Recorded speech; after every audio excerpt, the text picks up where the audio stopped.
hear about it even more after it came on Netflix.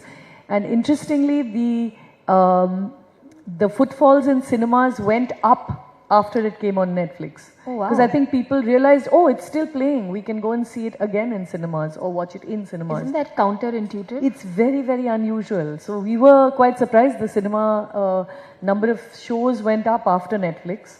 Of course, it went down so slowly. Netflix was your biggest advertiser. Absolutely. So Netflix did so much for the film in that sense. It, I think, made the film available to audiences who kind of have in some way stopped going to cinemas or go to cinemas much more rarely.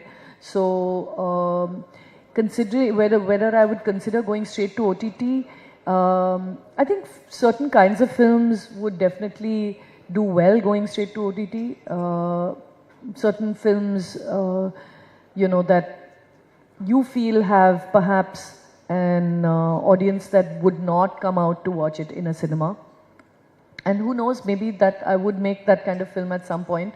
I'm still really optimistic that that we'll all go back to cinemas again and more frequently. I think that will need an infusion of investment into the theatrical business in terms of actual cinemas that are affordable in many, many more places in India. What's happened now, of course, is that there are only multiplexes, and you know, in tier 1 and tier 2 cities and towns, we don't have as many as we would like. By comparison, for instance, we have about 10,000 screens in India across the whole country. Half of those are in South India and half in the rest. By comparison, China has 1 lakh screens. Oh, wow. Yeah, and for instance, the Chinese New Year, when they have their big releases, there was a film called Neja, which is an animation film that released during Chinese New Year, and it was the, you know, sort of surprise hit, and it has done, so Chinese New Year was in February, end January, so in less than a month has done almost $1.7 billion Oh, wow. in revenue.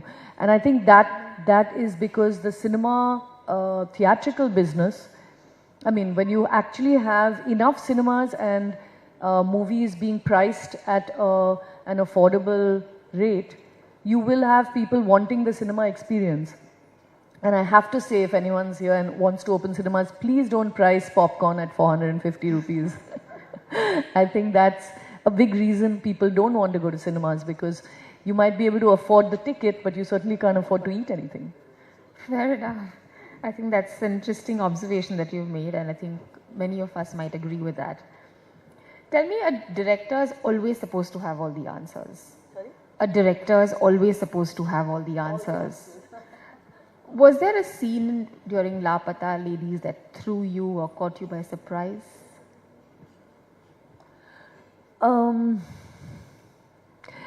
I'd have to say no. I had so much time to prep for this film that I kind of was very, I was waiting to make it, and I had, I think, most things already planned in my head.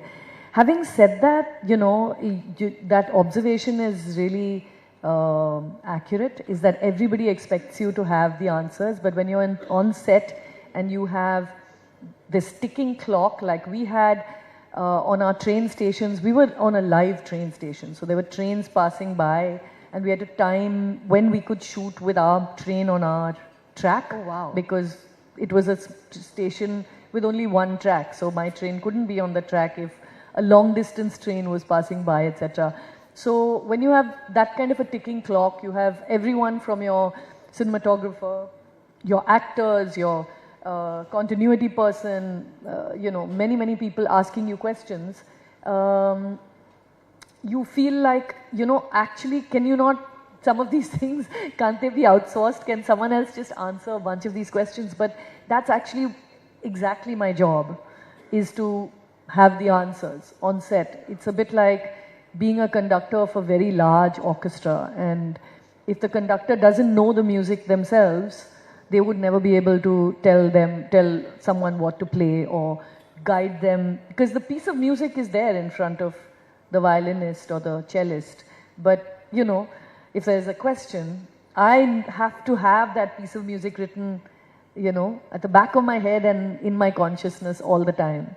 So it's something that I think all directors are trained to do, which is to kind of, it's also your perspective on a script. When you take a script like Lapata Ladies and you give it to anyone else, it would be a different film, and that's the beauty of it. Any script that you take, I could take a very, very different film script that might already be made and make something incredibly different of it. So it's my reading of it that people are looking for, really, as a director. So that I'm trained to have all the answers, actually. I mean, and sometimes I'm just making them up on the spot. So you're just winging it. Is that the secret? Yeah. Tell me, how is it different being the director of a film versus being the producer of the film? Because you've worn both hats and with much ease. Well, you know, the producer's hat is the harder one to wear, I would say, because it's the one in which you have to learn to say no very nicely to people. It's the one where you keep the reins of this 8-horse carriage in your hands, and these horses are pulling in different directions. So it's a trickier job, and the director, in some way, you know, people liken it to the mother and father of a film, where the father is the producer and the mother is the director. I don't love that analogy, honestly, but it's a way of saying that the director has the more nurturing creative instinct and could want things that are perhaps not feasible or not viable within a budget. And it's the director's unpleasant job to say, no, can't do that. Can you trim your imagination to fit the budget? So it's a harder job. But unlike what most people think, producing is an incredibly creative act. You have to be deeply invested in storytelling. You have to understand and trust somebody's vision for a project, and you're responsible. At the end of the day, the bottom line, you're the last, mile. You're the person who has to take the fall.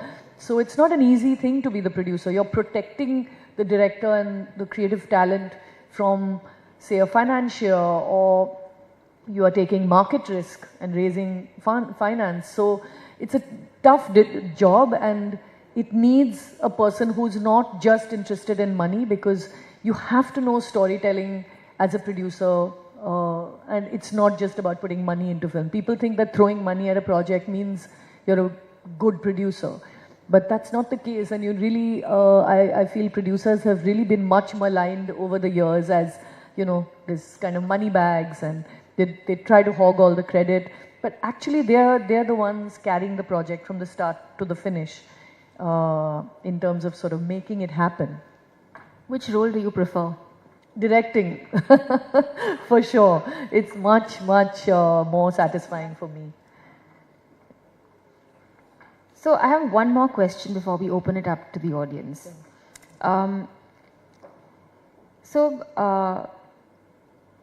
In a round table, I think it was Kenneth Branagh who described the director as the creative traffic cop.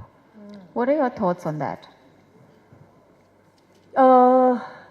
Yeah, I mean, it's very similar to, like I said, being the conductor of an orchestra. I prefer that analogy more, but yes, creative traffic cop is exactly it. You're like, yes, this idea works, and that doesn't. Filmmaking is probably, more than any other industry, one of the most collaborative industries you can have, especially because you're working with other creative people or other artists, whether it's someone who's working in production design or costume, or creating the look of a film, whether it's makeup and wardrobe, or it's VFX and prosthetics, and there's a whole range of creative talent that you'd be working with. And yet, while you're the director, you have a certain vision that you're getting out of, whether it's your crew or your cast, you're getting what you want out of them. you'd be a very poor director if you didn't encourage them to contribute creatively and just only tell them what to do. Which is why I think the analogy of a traffic cop works, because you're like, you want to do the scene this way? Sure, you know, so you let this traffic through, but the DP wants to shoot it on X lens or do this kind of a movement, and you've never seen it like that. You want it to be an intimate shot, your DP wants to use a wide lens. So you'd be like, no, this is what I'd rather do. So you are kind of, you know, in some ways conducting creative traffic, yes. If you flip this question and look at it from the point of view of society and the impact films have on society, how much of a creative cop role do you need to play then?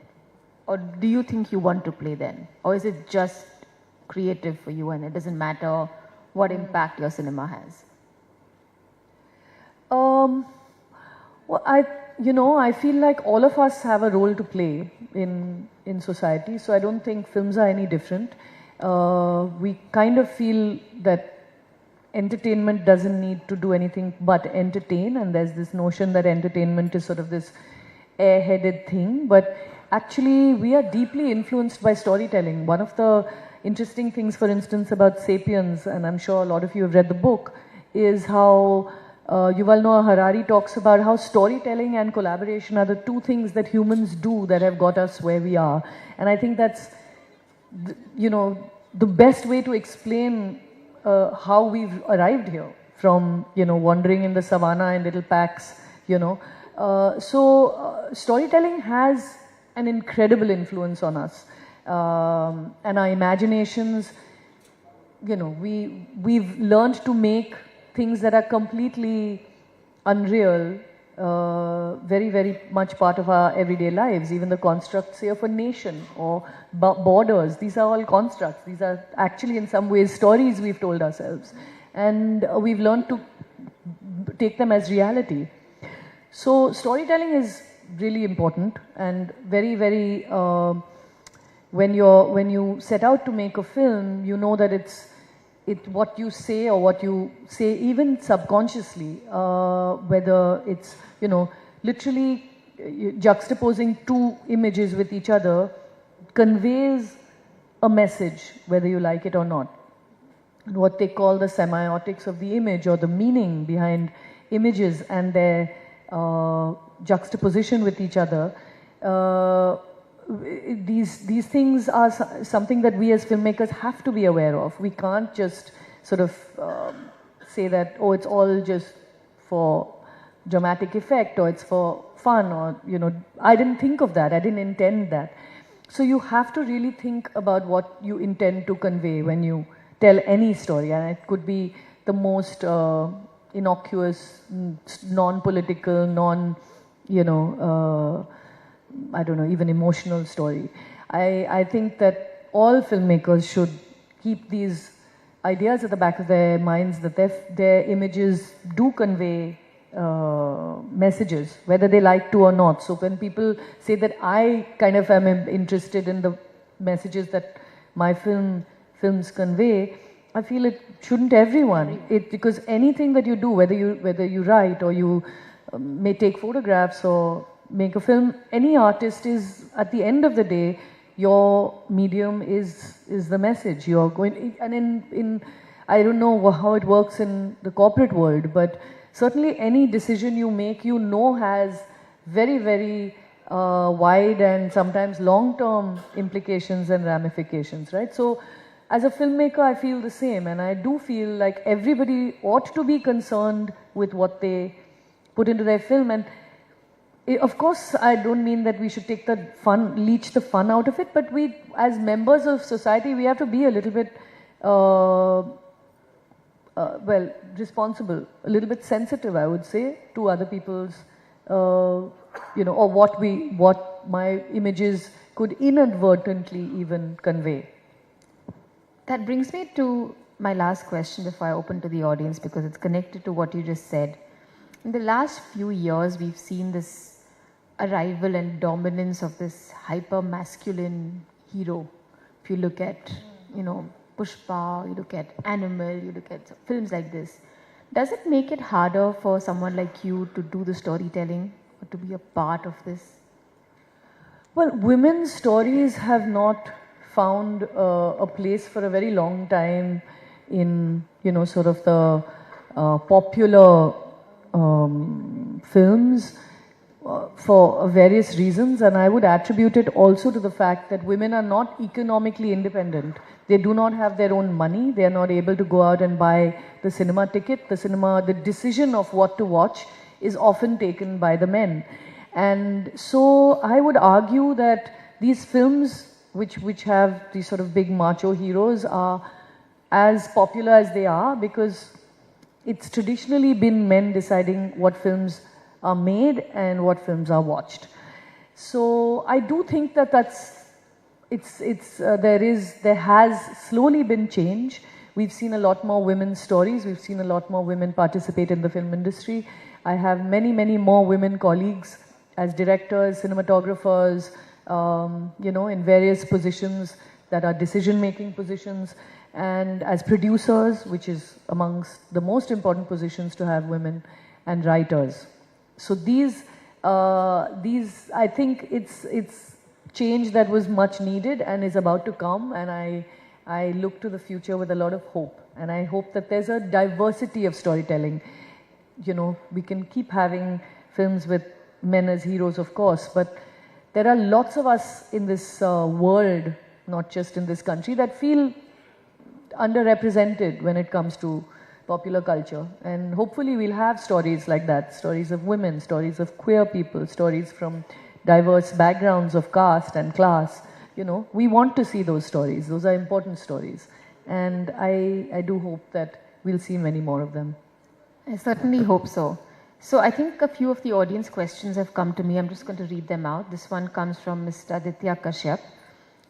He says, if you look at movies that are pan-Indian, so should they be dubbed in multiple languages or should there be remakes? What are your thoughts?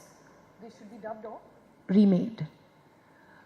That's an interesting question. I mean, I'm really delighted that we have such healthy and sort of robust film industries in so many different languages in this country. We really should be proud of this. There's such a great diversity of stories and storytelling, and I would like to watch them in their original language.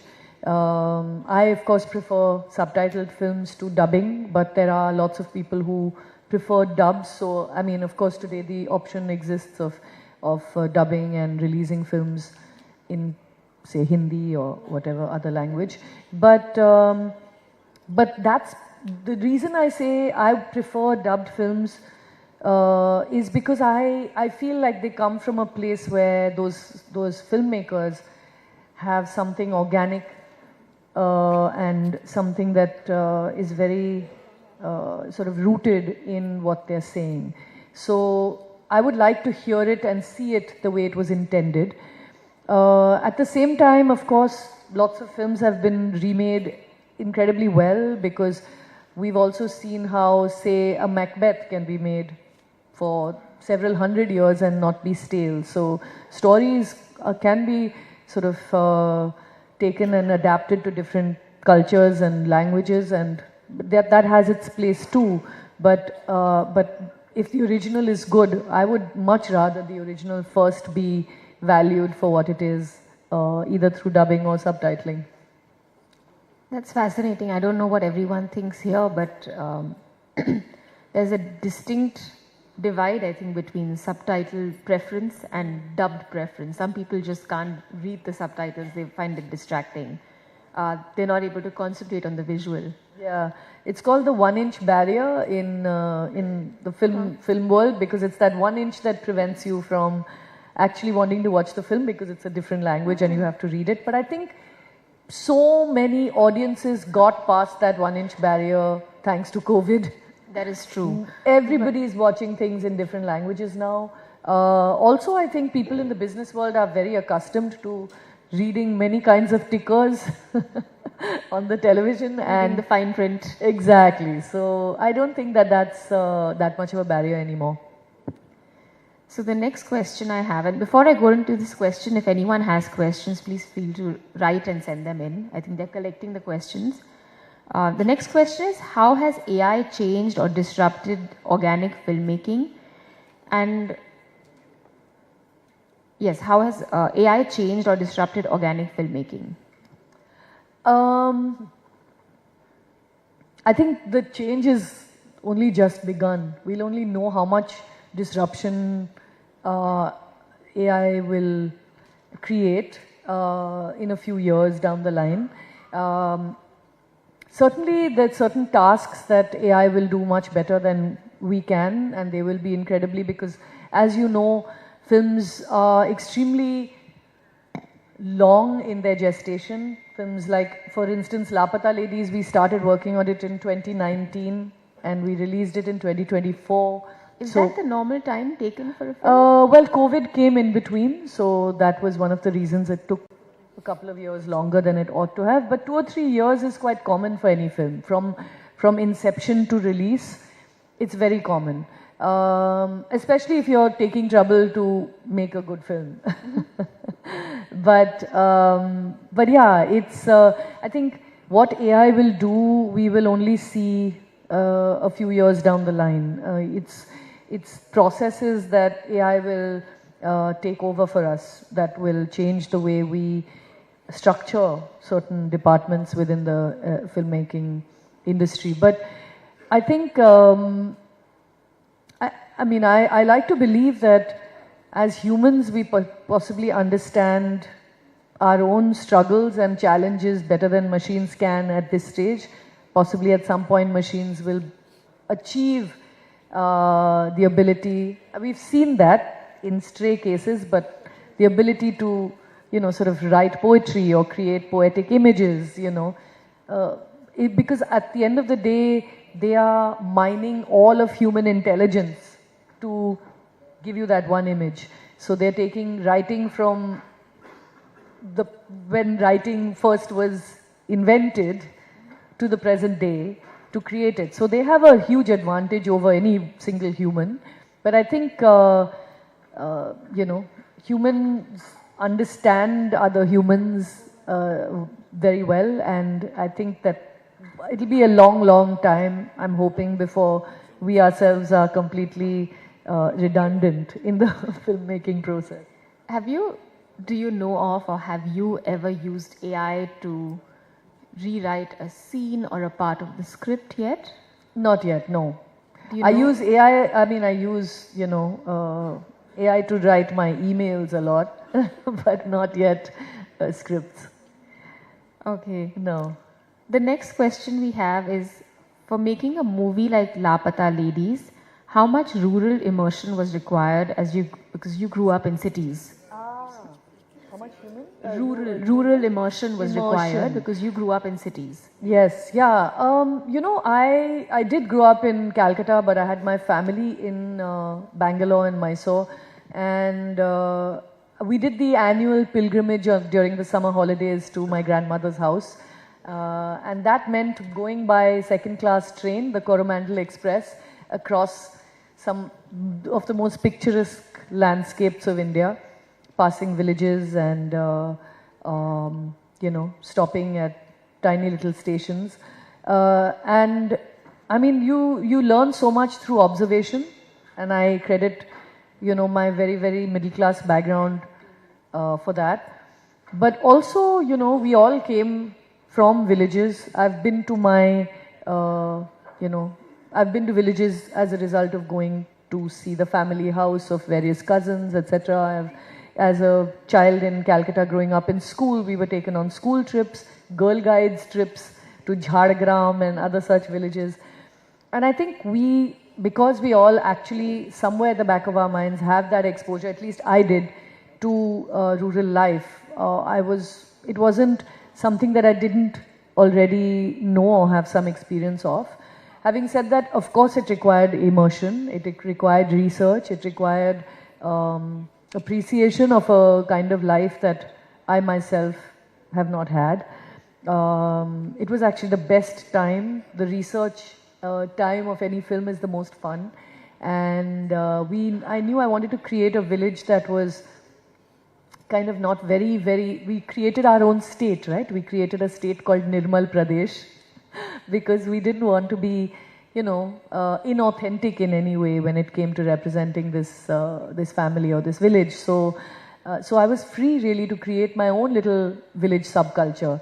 And then when I was researching villages and, the sort of visual beauty of some of these villages, it was the really eye-opening and one of the best journeys. I had a wonderful production designer called Vikram Singh, and we did extensive recce's across Madhya Pradesh and Maharashtra, and had, again, good fortune of being able to visit many villages before we made the film. And yeah, I think that somewhere at the back of my head, I think there is, the memory of where I must have come from at some point before I became a city girl many generations ago that I tapped into. That's fascinating. So another question that we have from the audience is, do you think that the re-release of old films is significantly hampering the growth of new films? Very interesting question. I don't know, I think, it's a time when like I was saying earlier, our theatrical business is struggling. We haven't done very well in the last, I suppose the business naturally contracted during COVID, and then everybody was looking to arrive at pre-COVID levels. But what has happened is our audiences have found exactly what they like to watch on OTT. And sometimes exactly what they like to watch comes to a cinema, and it's an old film that they have watched or have heard of, and they want to watch it again. And they'd much rather take the chance of watching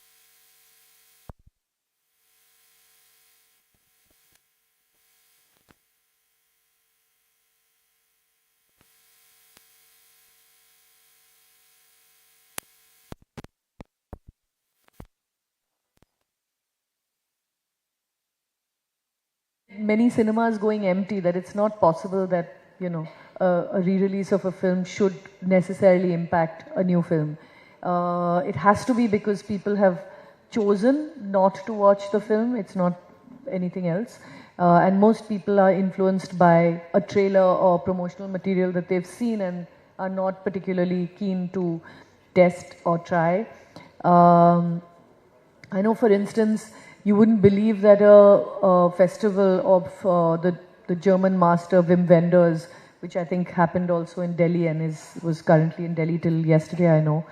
They showed a series of his films in Mumbai at Regal Cinema, which is a 1,000-seater cinema.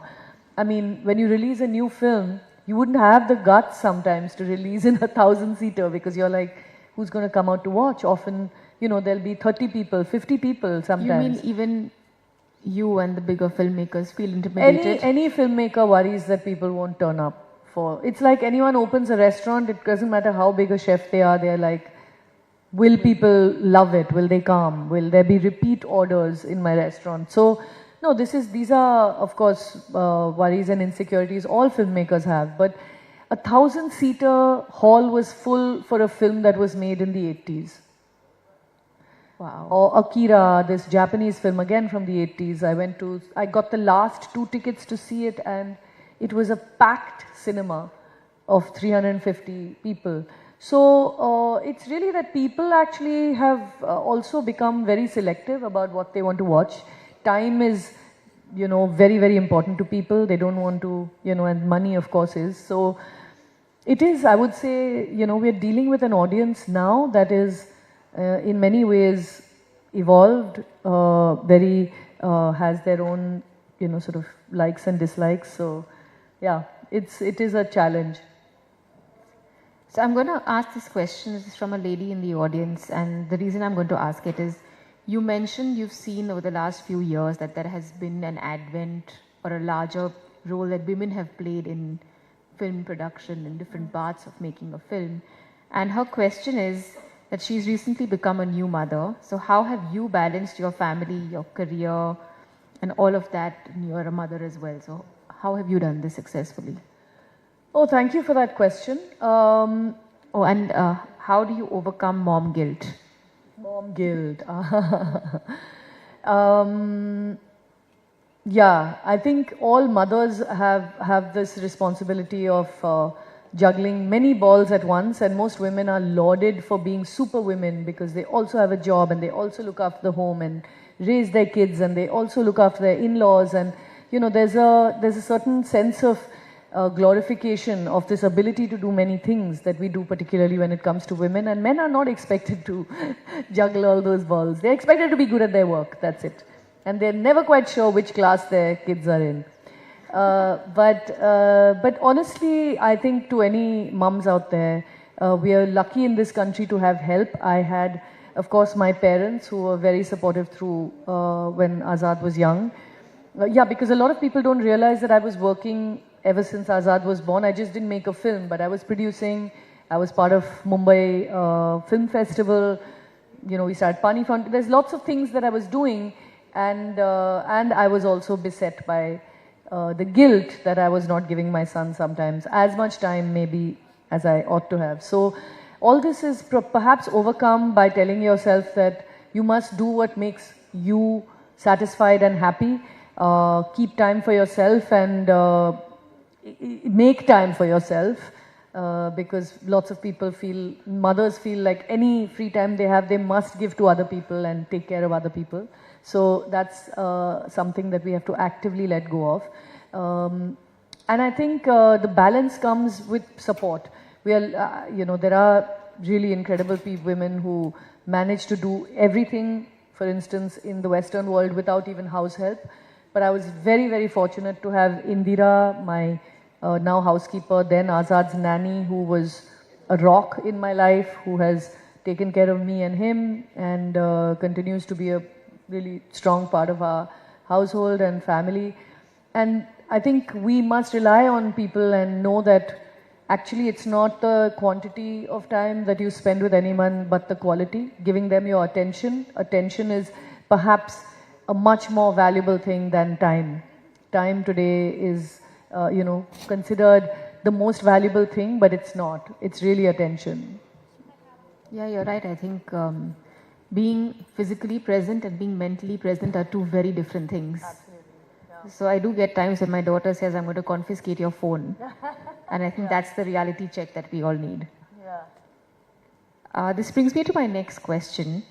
What is the psychological or mindset difference between people who are making reels and people who are making films? Oh. But people who are making films have, I'm thinking, a much harder job, because they have to sort of tell this story that is much longer in format than a reel. They have to spend a great deal of money and work with a great deal more people than perhaps anyone who's making a reel does. The instinct is perhaps the same, to tell a story, but the two formats are so vastly different, and I would argue artistically they're so much more different pieces of work that they literally can't be compared. It's reels, I don't know the length, they have to be like less than a couple of 90 yeah, less couple of minutes maybe. Are hugely effective, but they are designed for the attention deficit that we all have. They need to keep you from that constant scroll. So they're designed in a completely different way. Isn't it fascinating that we're talking about attention deficit and how many of us are doom scrolling, and I can see people in the room doing that as well. But at the same time, we go for a 3-hour movie and sit through it from beginning to end. Exactly. So that's the difference. Do you think humans compartmentalize, or is it just this art of storytelling with a nuanced way? Absolutely. It's the art of storytelling, and it's how you engage your audience. What is the story you're talking about? How much do people feel involved with the characters or your story, and that if a good filmmaker can, sort of, like you said, keep your attention for 3 hours, it's a testament to how good a storyteller they are, especially in today's day and age. Today we've reached a place where you check the runtime of a film before watching it. You're like, 3 hours, no, 2.5 I can manage, or I could do maybe only a 90-minute film today. That's the reality of our lives. So someone who's able to do that, to make you sort of be immersed in a world for longer than 90 seconds, I imagine, has earned their stripes as a filmmaker. Okay, the next question, I'm going to ask it, I'm not sure I understand it. It says, how important is the female gaze in filmmaking? This was a concept at one time, I think, the male gaze and female gaze, and I think they're important to just sort of perhaps underline the fact that not enough women have made films since the advent of filmmaking. So I guess when we say female gaze, it means just a way of telling stories that have nuanced and complex female characters that look at women beyond the lens of just a romantic co-star. And I think that it's incredibly important to have many more such, have that gaze more and more in films. Yes, I'm sure we all want to see more interesting female characters. What is your thought on the recently, the film that's sort of making waves on social media at least, Mrs.? What is my view? Yeah, what is your thought? I mean, there are two aspects to it. One is the people who are lauding this portrayal of what is probably very natural in a lot of Indian households. And there is one segment that is refuting it, saying it's a very poor representation of males. Oh, is that right? That's what I read recently. So I'm wondering what your thoughts are on this. I mean, honestly, I haven't picked up on this debate yet, so I should figure out. But it's a remake of a very wonderful film in Malayalam called The Great Indian Kitchen, and I've seen The Great Indian Kitchen. I have not seen Mrs. yet. The trailer looked lovely, and I was interested to watch it. And Aarti Kadab, who's the filmmaker, is a really thoughtful filmmaker, so I can't imagine that she would sort of misrepresent men.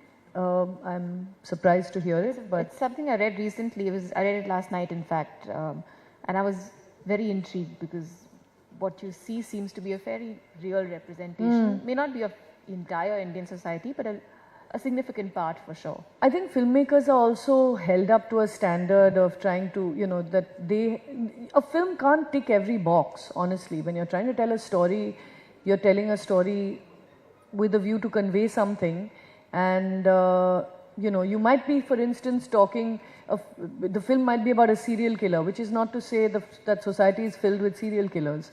But is it an interesting story? Does it speak to some of the issues we have as a society? Those are the things that we should look at and hold a filmmaker responsible for. Not so much, are all men like this or all women like this, So, which is what I would say with any film. Like, if it's a complex, interesting character, even if it's a flawed character, it's important to represent that type of character as well. I guess none of us are perfect, right? Yeah. We all have flaws, so if we represent a character like that, it's only natural. So this question comes from Mr. Shyam Rathore. He says, all the movies you took had a unique thought and message to society and helped in breaking stereotypes. How do you feel more such movies should come and decentralize content?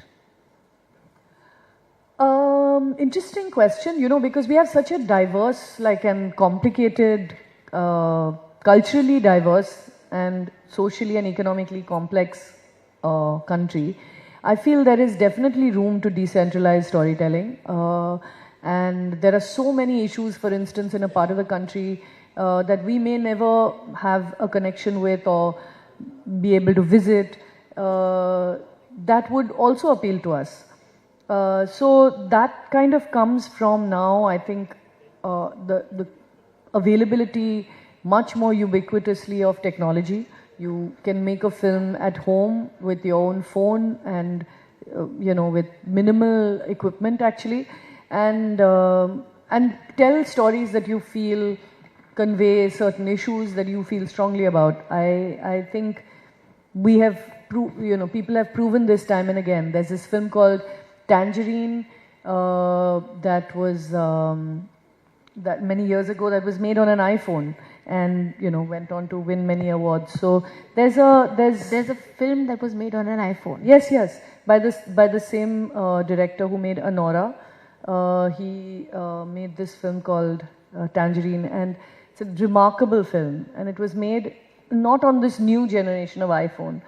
I think it was at least 10 years ago. Oh wow, that's absolutely at least, phenomenal. Yeah. He also made Florida Project. I'm forgetting his name. But yeah, this is not new, and you can make films with any kind of camera. And if you feel what you want to say is important enough, or you have a story that you want to test before you make it into a big feature film, one can do it wherever they are. In fact, I think what people are looking for more than ever are stories that break the clutter, that are not more of the same. We are tired, perhaps, and maybe our theatrical business is a reflection of that, is that we're tired of seeing perhaps very, very similar stories or similar settings, maybe even similar faces. We want freshness. I think one of the reasons that people responded so much to Lapata Ladies was because it was completely unglamorous. It didn't have, actors that they'd known before. It was a story in a village. So I think, the audience is very, very ready for all kinds of stories. So decentralizing it by making films wherever you are would be great. I think it would rejuvenate and give more filmmakers a challenge to up their game.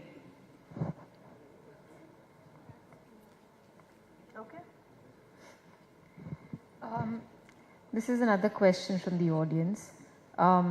With good names in Bollywood now, when will Hollywood stars come to India for acting? So maybe we've seen the crossover with Indian stars going there. Do you think the reverse crossover will happen soon? I don't know soon, but yes, I do think that the rest of the world does consider India and the theatrical market here very attractive. And I think if we do have stars, the requirement of a Hollywood star here, it could happen. But Hollywood works on very different economics, and I don't know very many Indian films that could afford a Hollywood star. And if we could, and the story is good, I don't see why it can't happen. I don't think there's going to be an exodus from LA to Mumbai anytime soon, if that's what you're asking. Okay. The next question is, what's the message Lapata Ladies conveyed?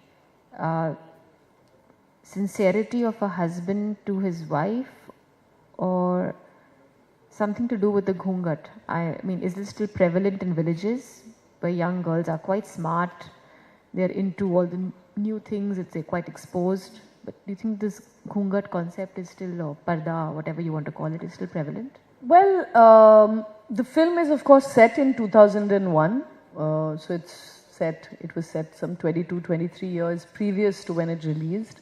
So yes, it was certainly prevalent during 2001. I don't have statistics to know how many women still wear the ghungat in India, but I imagine that it's not inconsiderable. It'll still be a fairly large number of women, but of course it's not representative of all women in this country. And I sit here before you as an example of that. I think the ghungat was meant to be seen as a metaphor, as a tool to talk about something else, to talk about the empowerment of women, to talk about changing the way women see themselves. It was a device, to both that in some cases women used to their advantage, as you can see. Jaya uses it as a veil of, concealing herself, like a way of becoming invisible or, changing in that sense her own fate. So it's a device and a tool that we used in different ways. Socially, have things changed since 2001? I do hope so. I do see a lot more women who have taken charge of their own lives. But really it was to talk about the fact that many women, even those that might think that they are emancipated or liberal, don't put themselves and their desires and their dreams at the center of their own lives. And it was kind of a way to say it's okay to kind of go, so take the time to find what makes you happy, to find yourself. Another person has asked, no historical character as a lead woman in your films. Sorry? There have never been any historical characters as a lead lady in your films. Any reason for that? By women from history, I've only made 2 films, honestly, so there's lots to come, I'm hoping. We do have some historical characters that I've been working on. We'll see how it works, going forward. I was very interested, for instance, to make a film on the life of Gauhar Jaan. She was an artist who was among the first people, not just women, to be recorded on a shellac record in the turn of the previous century, around 1901 to 1903. And she was an incredible artist. She was half Armenian, and she had an incredible voice, and you can hear her online. She had a very, very interesting life. So I was keen at some point to make a film on her and the challenges and struggles of being a woman who performs at a time when it was, looked down upon and taboo. And she knew 27 languages, and she was just an incredible... 27 languages? Yeah, she was an incredible... I mean, I might be getting a couple of languages wrong. She's not around to tell us. But, she was just... How many do you speak? I speak, 2 or 3 well, and another 2 not so well, yeah. About 5 languages. So she's kind of... she would be an interesting person, I feel, to kind of make a film on. But biopics have their own challenges, and making historical films is very expensive. Whoever asked the question, if you want to invest in a historical film, do let me know. I think whoever asked can volunteer. You can meet Ms. Rao after the session. Yeah. Tell me, what is your process as a director? Where does a film really begin for you? Ooh, that's a very interesting and difficult question. In this case, let's start from Lapata. I was very lucky that a writer called Biplab Goswami wrote this film called Two Brides, and it was submitted to a screenwriting competition which Amir was the judge of. So Amir read it, loved it, and told me about it. So it was, when I read it, I immediately saw the potential in it, and I felt like there was lots I wanted to do to it, but at its core, it was a story just waiting to be told. So I grabbed it and I kind of, sort of had it rewrote, had it rewritten with this wonderful screenwriter called Sneha Desai and then Divyanidhi Sharma. So that story actually came to me. But my previous film, Dhobi Ghat, was, when you think of what was the idea, I think the idea came from years of sort of living in Bombay and sort of observing life in the city and how different people from different backgrounds sort of lived in such close proximity and how they affected each other, and what actually made this kind of rich tapestry of this urban megalopolis. And I felt very interested in that. And I wanted to represent all these different lives and how they were intertwined in one story. The next film I'm writing is something that is driven by another interest, a story that's another very interesting kind of something that I'm a bit obsessed with. So that is now kind of a supernatural film that I want to make next. So these usually stories start for me with the combination of an issue or something that's bothering me or something that I feel strongly about, but connected most often with a character and a place. So these things usually coalesce into an idea, and then you kind of, the idea changes. Sometimes you realize you're obsessed with very similar things over time. Women in search of themselves is a common theme for me in